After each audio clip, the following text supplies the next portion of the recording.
Hello guys, Kegman here. You may have seen the previous tweet where we made a sourdough starter. Today, or this video indeed, because it's the same day, I'm going to show you how to make bread without strong white bread flour. We're going to be making a soda loaf. So guys, what you are going to need is 4 teaspoons of baking powder, 500 grams of flour, plain white flour, 10 grams of salt. This is pink Himalayan salt because that's what I found. And traditionally you would use buttermilk for this.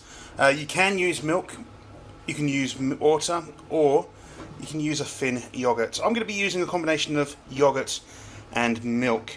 You're also going to need a large mixing bowl. You're going to want to add all of your dry ingredients to the bowl. Mix quite thoroughly before adding your wet ingredients afterwards. Make sure any sort of hard bits, like where you got like the unsieved flour, which I probably should have sieved through, make sure you break them up if you can, or sieve it into the bowl like I didn't. Okay, so I've got my milk and yogurt combination here. I'm going to pour that into the bowl. A lovely plopping sound, as you can hear. And then from there you're going to mix it together. It's really hard to get an angle on this. You're going to mix it together until you get a formed sort of sticky dough, basically.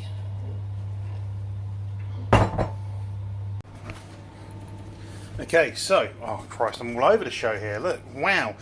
So you should have, at this stage, after mixing, a sort of rough looking dough like this. Now, you're going to want to knead this a little bit.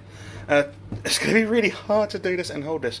You basically want to kind of do like this sort of action. You don't want to be kneading it all too much. You're basically kind of doing what you call like it's really hard to do with one hand. So you can do like a book turn, effectively. So you kind of close the book, you push it away, and you turn it 90 degrees. You close the book, you push it away, turn it 90 degrees, and so on and so forth. Basically, you want to get something that's a little bit better and smoother than this. It's going to be really difficult with this kind of dough, but you should be able to have it looking relatively smooth. Just don't overwork it.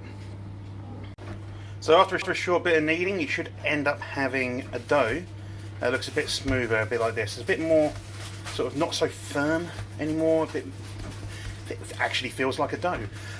From here, you want to split this in half. This is a little bit big for a single loaf. You want to sort of split it down the middle, like so. Unfortunately, I've got a dough scraper / dough divider because, well, baker. And after that, we're going to make ourselves a couple of little rounds.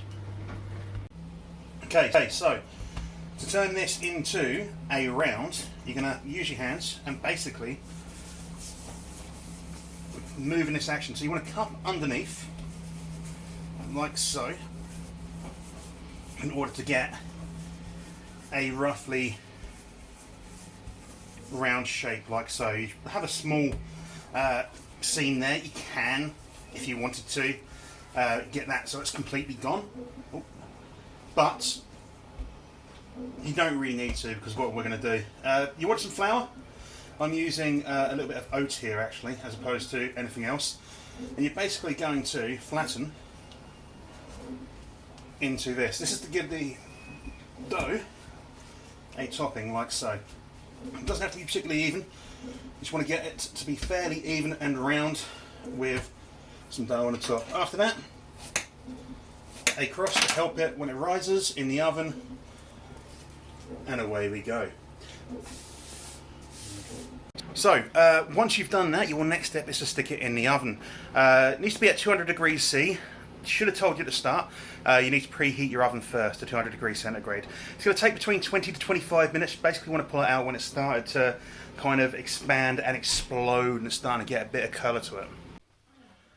So then guys, 25 minutes later, and our loaves are out of the oven. There's number one.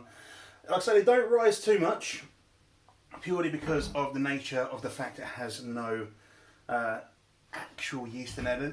The rising agent, the baking powder, does a fairly good job though. Like I say, it is a fairly close knit bread. It's not going to be like your typical airy supermarket bread, your Hovis, your Aldi Own or whatever, your Warburtons.